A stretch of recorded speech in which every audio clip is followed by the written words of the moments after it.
Hello, everyone. I'm Larry Ridley. You're tuned into the NFL on EA Sports. Today, we'll see one of the more dangerous passing offenses. The Chargers are top 10 in passing TDs, and they'll go against the Broncos, who are very aware of what they'll be dealing with. With that, we'll send it over to Brandon Godden and Charles Davis. They've got the call in this Week 5 matchup. America's finest city on about as fine a Sunday afternoon as you're ever going to see. Today, it's a matchup in the AFC West between the Denver Broncos and the San Diego Chargers.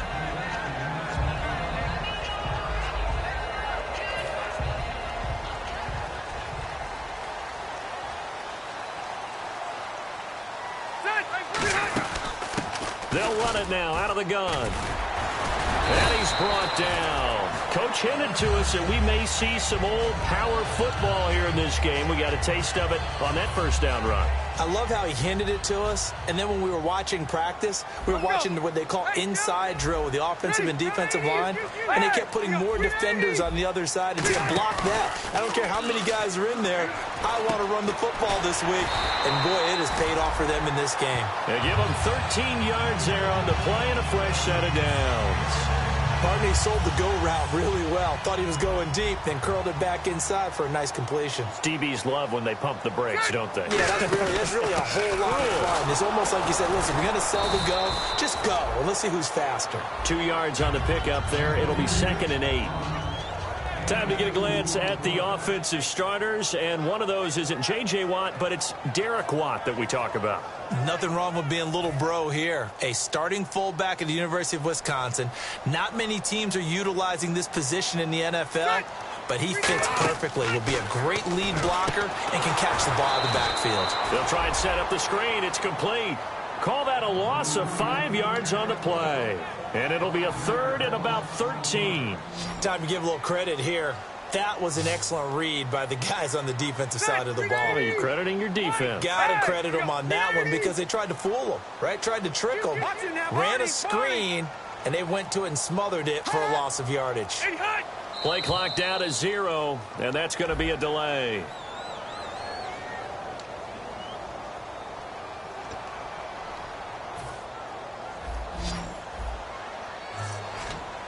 And the Broncos go to a nickel set on 3rd down. Yeah, they've got an extra DB out there.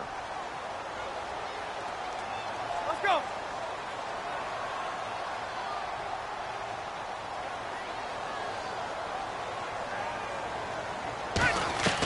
Working out of the gun, Rivers. And he couldn't hang on to it through the contact. Incomplete. It looked like they had something there, but I think that he was thinking about running with the football before he actually hauled it in, and that led to a big drop.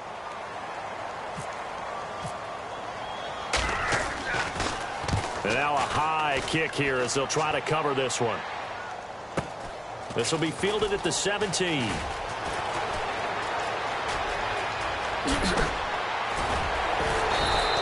Might have been one man away from 6 points. As it stands, it's a huge return. And it'll be a short field for the Broncos as they take over 1st and 10.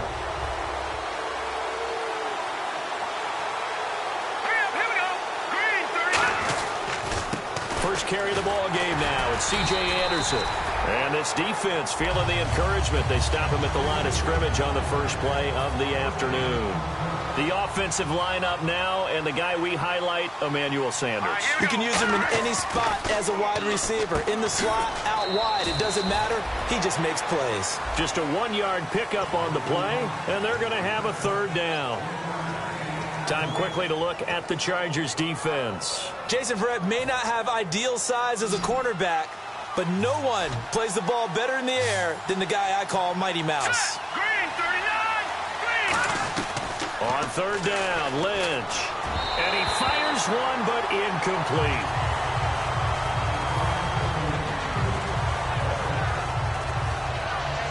So on 4th down, on comes Brandon McManus and the field goal unit for the Broncos. From the right hash, this from 53. And this one is right down the middle. And the Broncos, the first to grace the scoreboard. It's 3-zip. So, of course, they wanted to find the end zone, but when you go on the road and your first drive results in points, I think you're pretty happy. You have to be, because you've taken it to the home team in this case. And while you may not have shut up the home crowd, you've quieted them down a little bit. Good way to start. And the Chargers coming out on the field now. And last time out, they had to punt the football away. Anything positive possibly to take from that? There always is when you're punting the football away. It doesn't sound like it because you're giving it up. But you've avoided a mistake. At least you didn't turn it over, You didn't turn it over, right? You're giving your defense a chance because you're punting the ball away, and they're set to go on the field as opposed to sudden change after a turnover. And, wow, now we've got to go out there and stop people. So, yeah, there's always something positive to be gained from it.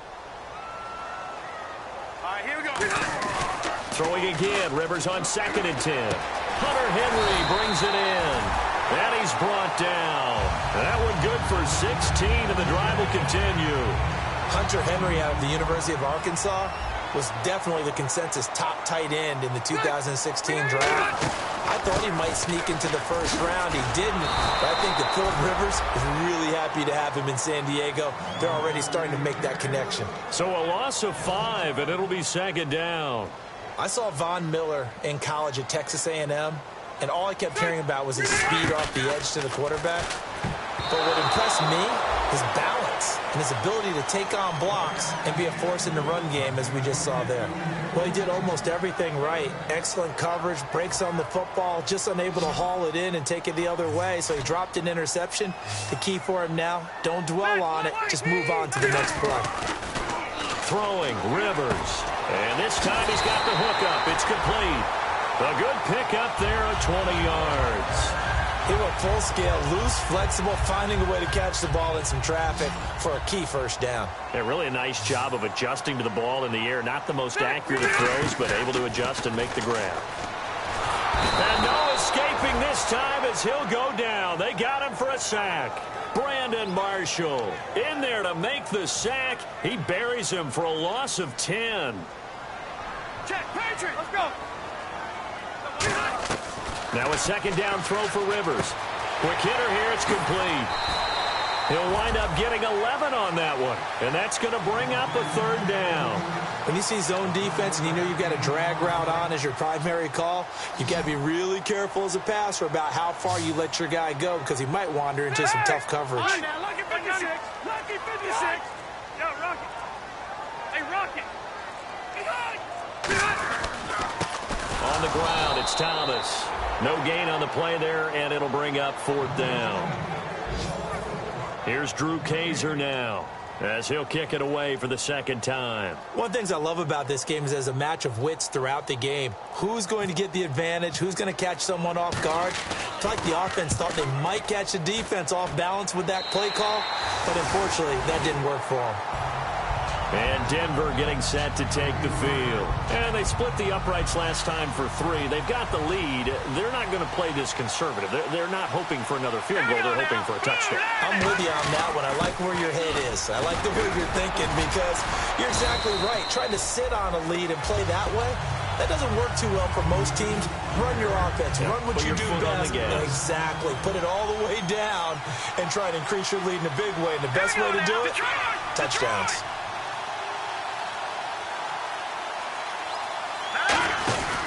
They run it again with Anderson. And able to find a little space. He gets this up over the 15 to the 16. It's a 5-yard gain, but they'll still be a yard short here with 3rd down now looming. Frustrating for a defense, energizing for an offense. Finding a way to create that type of yardage in your running game, that'll make the guys carrying the ball very, very happy. They come up in an offset eye. And they'll let their fullback try and push the pile. And he will get the first down as he's up to the 20-yard line. On 3rd and 1, it seems natural to just turn and hand it to the biggest guy you have in the backfield.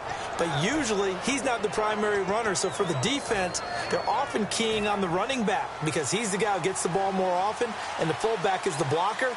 When he ends up carrying the football, that's a heck of a tendency breaker, and now you're just trying to jump on his back and hold on. Fighting him off. Just ran right through the trash. A nice run there, 9 yards, and it'll be 2nd down.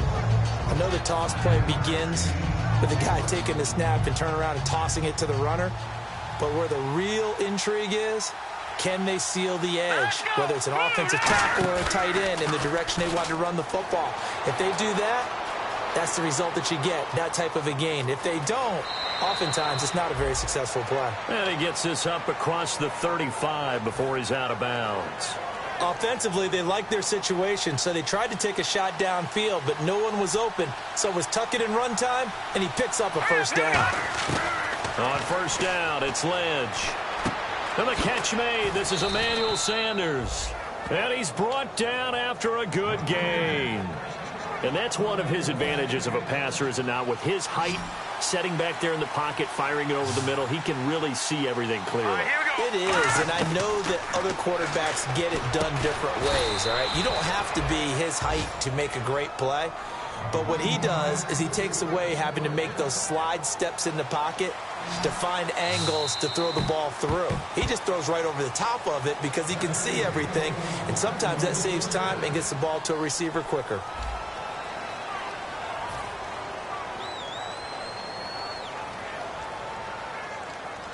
Offense comes to the line now, 1st and 10. They come out with one back and 3 tight ends. They run the counter now. It's Anderson. And some space here. And he is out of bounds, just a yard or two shy of the 10. It's a pickup of 14 there. And it'll be good for a Denver first down. Let's go. Again, Anderson. And he stopped immediately there. Call it no gain on the play, and it'll be 2nd down. So if I'm an offensive coordinator, there's one thing that I know for sure. This is one of the top 5 teams in the NFL against the run. So when I look at my playlist, I'm probably thinking about throwing it. Out to the flat. That's complete to his running back. He lost 2 there, and it's 3rd down. Well, they tried to swing it out left into the flat, complete, but really nice open field tackling. And they played that one like a great boxer. They were on their toes on that one. They weren't back on their heels reacting to the play. No, they saw it, came right for it, and made a nice tackle for lost yardage. Demaryius Thomas, the intended receiver, and now it's 4th down. After all the preparation, all the practice, a play like that will absolutely break your heart. They had everything they wanted, just unable to complete it. In the end zone, a big-time drop. Well, this winds up an empty possession. Everything looked okay. He just never got the ball on target. And knowing him, he'll be disappointed with that effort. One receiver left. That's Allen. They go play action here on first down. Henry's got it out on the left side. And down he'll go at the 25. It's a gain of 5, and that'll make it a 2nd down. So much goes into a successful play, doesn't it? How about that play action there, freezing the defense just enough to bring the tight end free downfield for the completion. They'll run it now out of the gun. And he's able to take this one up to the 35-yard line. They get 9 out of that one, and as a result, the drive continues. That's a good, nice, crisp run for a first down. I wonder if the defense might have been loosened up a little bit, maybe anticipating a pass instead of the run that they got. They'll run it now out of the gun. And he'll be brought down just shy of the 45. 9 yards is the pickup there, and they'll have a 2nd and 1. You know what really fires up offensive linemen?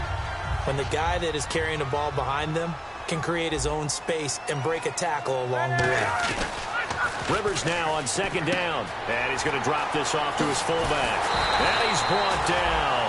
A good pickup there of 20 yards.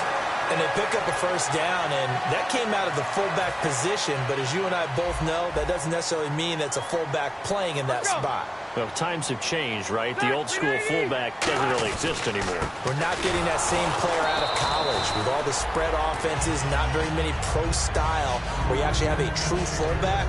We're having to make do in the NFL and put guys in that spot who emulate it but aren't necessarily that position. Off the play fake here, Rivers. Now a hit, and Rivers lost the football. On plays like this, when the ball comes free, it's often unusual for the team that lost it to get it back. Because This is the quarterback. The ball gets away from him. Everyone else is trying to execute what they're supposed to do on offense. They're usually looking in the other direction, downfield, or have moved away from him. In this case, though, a teammate is able to come up with the ball. And incomplete. The contact made the ball roam free and brings up 4th down. Here's